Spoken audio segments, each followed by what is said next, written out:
My name is Annie Farmer, and this is a photo of me and my sister Maria Farmer around the time I was 16 and she was 25. That's how old we were when we were abused by Epstein and Maxwell. Survivors have repeatedly stated that our pursuit of transparency and justice is a nonpartisan issue. But given the political noise surrounding this case, I just want to remind people of some of the facts. In 1996, when my sister Maria bravely blew the whistle on this group by reporting to the FBI what Epstein and Maxwell did to both of us, they hung up on the phone on her, and there was no follow-up of any kind. Bill Clinton was president. In 2006, the FBI came to us, finally interviewed us, and asked us both to be witnesses against Epstein. We were very anxious, but we agreed. And then we didn't hear back from them due to their infamous sweetheart deal.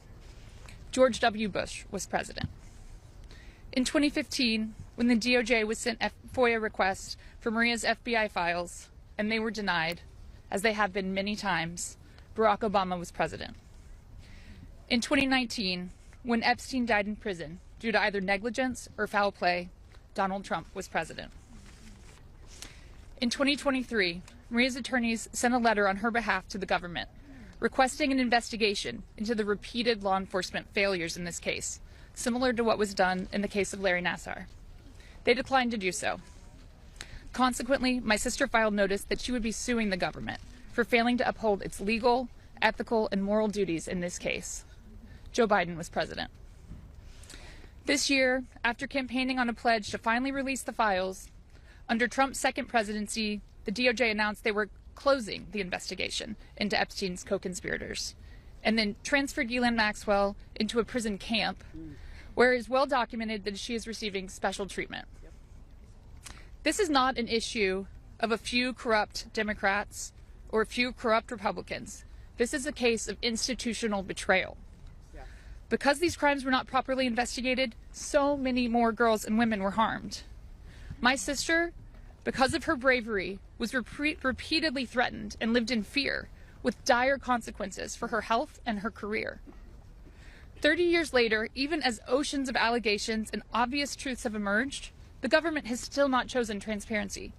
This is why we have all come together as one united voice to demand the release of all the Epstein files and to finally bring the truth out of the shadows. That it is always an honor and to just be here with the courage of Annie. For those that don't know, Annie Farmer and her story and the story of her family, we are always in awe of you and of everything that you and your family have gone through. I just want to know that we love you and we support you, always. I also just want to thank the whip for her leadership, also to all of the women in our caucus that are providing so much support to the survivors, that are part of our investigation, that are leading on this issue. I know that both of our committees are so grateful. Not Judiciary, Oversight Democrats, our Democratic women are leading the way on this issue, and we are forever grateful to every single one of you for your leadership, your voice, and your courage in uplifting these incredible women. So thank you so much for that.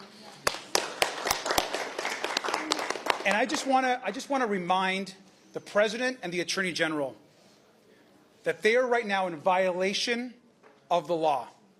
And when the President makes a speech tonight, he is going to know that looking back at him will be numerous survivors of Epstein's abuse, and that he is facilitating the single largest cover-up in modern American history. It's the single largest cover-up in modern American history. And who are we protecting? Why are we protecting powerful, wealthy, connected men? Why are we protecting billionaires from justice? Because we're always going to center the survivors. The single most important part of our investigation and what we're guided by is justice for Annie. It's justice for Maria. It's justice for so many that have been wronged, harmed, and terrorized by not just Jeffrey Epstein and Ghislaine Maxwell, but by the co-conspirators and all that helped them commit their abuse. Let's be clear, over 50% of the files have still not been released to the public.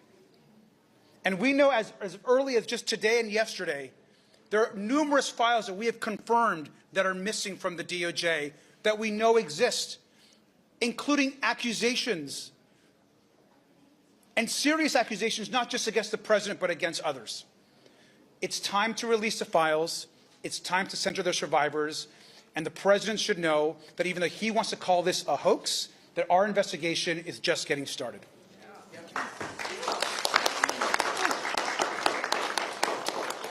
Thank you so much, Congressman Garcia. Your leadership has meant so much to myself and to so many of us.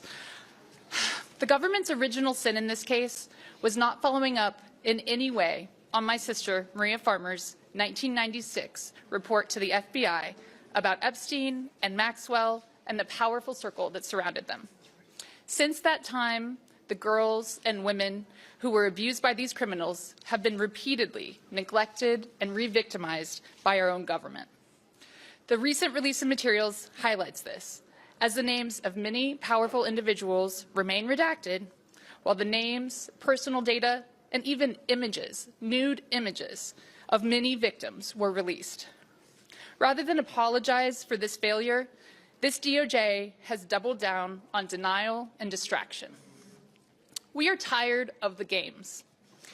When those we elect to office misuse their positions, it harms us all. We are here to remind our elected leaders and other Americans that there is always a choice. You can sit by and watch the abuse of power, as so many wealthy, educated, connected individuals did in the Epstein case. Or you can do the right thing, the courageous thing.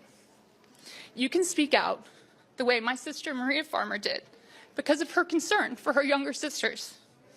You can speak out the way Virginia Roberts Giuffre did after she looked down and saw her daughter and knew she deserved safety and protection. I know that courage is contagious because these women inspired me to find my voice. And the more I have used it, the more I have heard from others who are speaking out about their own experiences of abuse and standing with us in demanding true transparency, the whole truth that survivors and the American people deserve.